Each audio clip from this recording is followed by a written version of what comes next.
Halo guys, assalamualaikum warahmatullahi wabarakatuh. Balik lagi sama aku Rizky Elitia.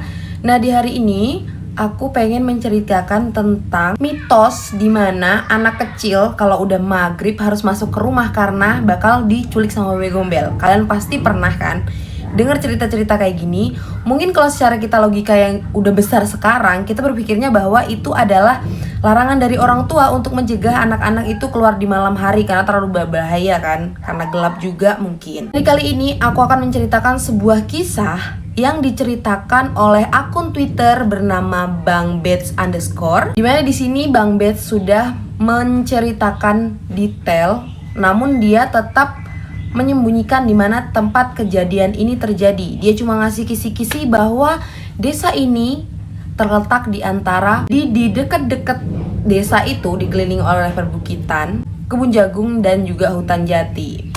Oke, sebelum masuk ke inti ceritanya, di sini Bang Bes menceritakan suatu kejadian yang dialami oleh seorang anak bernama Abdi dan juga temannya Sutrisno, di mana mereka berdua ini main bola di saat menjelang maghrib.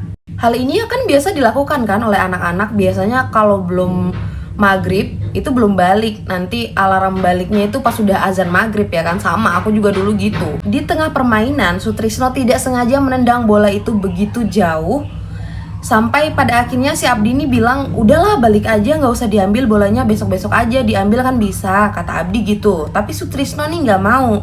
Dia tetap mau main bola dan juga mau ngambil bola yang udah jauh tadi. Sampai pada saat Sutrisno ini mendengar ada seorang anak perempuan yang memanggil nama mereka berdua, kayak, Sutrisno, Abdi, ini boleh kalian ya? Tapi anehnya anak itu bukannya mengembalikan bola kepada Abdi dan juga Sutrisno, anak itu malah membawa bola tersebut ke dalam kebun jagung.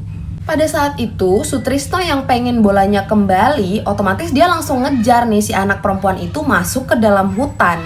Karena kalah start, jadi Abdi ketinggalan nih. Sutrisno yang duluan masuk ke dalam hutan untuk mengejar anak perempuan tadi. Setelah Abdi ini ngejar Sutrisno masuk ke dalam hutan, betapa terkejutnya Abdi, di mana Abdi melihat bahwa Sutrisno sudah tergeletak tidak berdaya dengan kepala yang sudah hancur sebelah. Dia melihat anak perempuan itu begitu keras menghantamkan batu kepada Sutrisno, tepatnya di bagian kepala.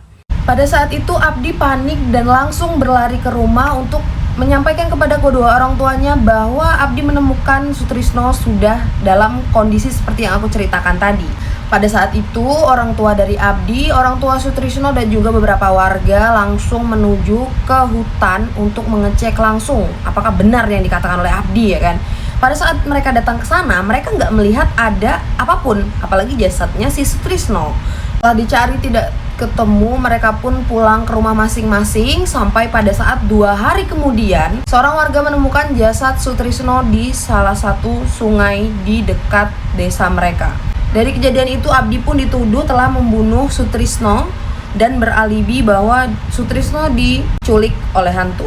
Bahkan pada saat itu, orang tua Sutrisno juga menuduh Sutrisno sebagai pelaku atau dalang dari kejadian meninggalnya Sutrisno. Saat mereka sedang bergaduh, ada salah satu warga dan juga tetua desa yang mengatakan bahwa sepertinya kejadian ini disebabkan oleh Sumala. Oke, jadi kita flashback ke cerita intinya, di mana ini adalah cikal bakal dari cerita kita kali ini. Jadi ini adalah urban legendnya dari desa tersebut pada masa Sutrisno ini meninggal. Nah, ini udah jadi urban legend. Suatu saat pada tahun 1948, hiduplah sepasang suami istri bernama Bapak Sujiman dan Ibu Sulastri. Mereka ini mempunyai kekayaan yang sangat banyak. Mereka memiliki kebun jagung, mereka memiliki beberapa pegawai untuk bekerja di rumah mereka. Tapi sayangnya di semua kebahagiaan itu mereka tidak kunjung dikaruniai buah hati.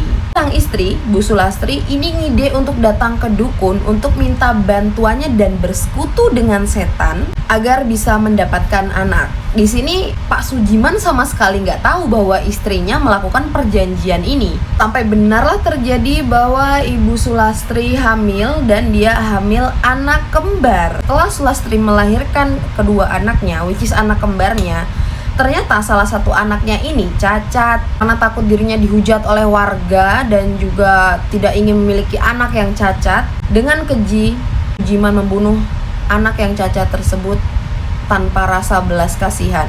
Namun sayangnya anak yang dikira mereka normal dan mereka rawat ternyata memiliki keterbelakangan mental. Ternyata dia juga nggak sesehat yang dia bayangkan. Dan anak ini diberi nama Kumala. Karena Kumala ini keterbelakang mental dan dia tidak senormal anak-anak lainnya, jadi dia ini sering dipukuli oleh bapaknya sendiri. Dan satu-satunya orang yang sayang kepada Kumala, yang baik kepada Kumala, yang perhatian kepada Kumala hanyalah pembantu mereka yang bernama Mbok Sum. Keterbelakangan mental Sumala ini cukup berbeda karena pada saat siang hari dia biasa aja kayak anak-anak biasanya, tapi kalau udah menjelang malam, Kumala ini mulai agresif dan menyerang orang-orang di sekelilingnya. Pernah suatu malam saat itu, pada saat Sujiman ini menghukum Kumala, Kumala dengan agresifnya menyerang Sujiman, bahkan ingin menusuk Sujiman menggunakan pisau. Sampai puncaknya pada saat Kumala berumur 8 tahun, dia pernah dipergoki makan ayam hidup-hidup. Tapi waktu ditanya kenapa dia makan ayam itu, Kumala bilang, ini bukan aku yang lakuin, ini nih Mbak Sumala yang makan. Sumala? Sampai sini kita belum tahu kan Sumala ini siapa. Dan kasihannya lagi karena Kumala ini mengalami keterbelakangan mental, dia tidak memiliki teman. Suatu hari dia pengen main gitu sama teman-temannya. Adalah beberapa anak main gitu. Terus si Kumala ini pengen nimbrung gitu. Tapi dia malah dibully oleh teman-temannya ini. Teman-temannya ini bilang anak setan gitu sambil ngelemparin batu ke Kumala. Di situ Kumala sangat merasa sedih, dia pulang sambil nangis-nangis. Terus pas dia sampai rumah bukannya ditenangin oleh orang tuanya, malah dia tambah dimarahin oleh bapaknya. Siapa suruh lo keluar? Dibilangin di rumah aja, nggak usah mainan keluar. Kasihan banget kan kayak gitu. Sampai 3 hari kemudian warga geger karena menemukan anak-anak yang membuli Kumala tadi ditemukan meninggal dunia. Nggak semuanya langsung meninggal. Jadi kayak 3 hari setelah mereka ngebully Kumala, 1 anak meninggal. Habis itu 2 hari kemudian 1 anak meninggal. Sampai habis semua anak yang membuli Kumala semuanya meninggal. Dan anak yang terakhir membuli Kumala ditemukan meninggal di bawah pohon beringin dengan keadaan yang sama persis dengan Sutrisno, di mana dia meninggal dengan keadaan kepala yang sudah hancur sebelah. Nah, semua korban tadi itu ditemukan nggak jauh dari kebun jagungnya Sujiman. Jadi tertuduhlah dan warga menuduh Sujiman sebagai pelaku dari penghilangan nyawa anak-anak yang membuli Kumala. Karena warga menganggap jangan-jangan karena anak-anak ini ngebully Kumala, kamu ngebunuh semua anak-anak ini gitu. Karena Sujiman dituduh oleh semua warga, Sujiman melimpahkan kemarahannya kepada Kumala dan bertanya juga kepada Kumala, kok bisa kejadiannya kayak gini? Nah, di sini Kumala mengatakan bahwa yang melakukan ini semua adalah Sumala. Ini bukan aku Pak yang ngelakuin, tapi Mbak Sumala. Nah, siapa Sumala ini? Karena dari tadi Kumala ini bilang bahwa yang melakukan itu adalah Sumala. Jadi Sujiman ini sebenarnya nggak tahu siapa nih Sumala. Pada saat dia menyuruh bawahannya untuk mengurung Kumala, jangan sampai Kumala ini keluar rumah. Sujiman pun mendatangi seorang dukun dan dukun itu menjelaskan bahwa Sumala adalah anak mereka yang sudah dihabisi oleh Sujiman pada saat istrinya melahirkan anak kembar. Kalian ingat kan 2 anak kembar yang salah satunya dibunuh oleh Sujiman? Nah, itu adalah Sumala. Pada saat Sujiman sudah mengetahui semuanya, Sujiman pulang dan dia terkejut melihat bawahan yang dia suruh untuk ngurung Kumala tadi sudah meninggal bersimbah darah. Dan dia juga langsung mencari istrinya, takutnya istrinya juga mengalami hal yang sama. Dan ternyata benar, sebelum istrinya meninggal, Sulastri mengatakan bahwa semua ini salahku. Dan dia menceritakan apa yang sebenarnya dia lakukan dan apa yang telah dia janjikan pada iblis itu pada saat dia minta anak. Setelah Sulastri meninggal, tiba-tiba Kumala datang dan menyerang Sujiman dengan senjata tajam juga. Dari situ Sujiman langsung kabur, ngelompat dari jendela dan memukul kentongan. Pada saat itu warga-warga tuh mengira bahwa rumahnya Sujiman kerampokan. Dan saat para warga berbondong-bondong ke rumah Sujiman, benar saja istri dan juga bawahannya Sujiman sudah meninggal dunia. Warga mengira bahwa ini adalah kasus perampokan dan Kumala dikira mereka itu diculik. Saat pencarian dilakukan, warga menemukan Sujiman sudah meninggal di kebun jagung dengan keadaan yang sangat mengenaskan, di mana kedua bola matanya tertusuk oleh kayu. Inilah akhir dari hidup Sujiman. Nah, karena kejadiannya sudah begitu mengerikan, Mbok Sum pun akhirnya buka suara, di mana Mbok Sum ini mengetahui semua hal yang terjadi. Nah, seharusnya pada saat Sulastri melahirkan 2 orang anak dan yang satunya ini memang buruk rupa, ini adalah anak titisan iblis, di mana anak ini disuruh rawat oleh Sulastri. Si iblis ini nyuruh Sulastri ini ngerawat biar pada saat anak ini udah besar, anak itu akan menghilang dengan sendirinya. Kayaknya ya diambil oleh iblis tersebut.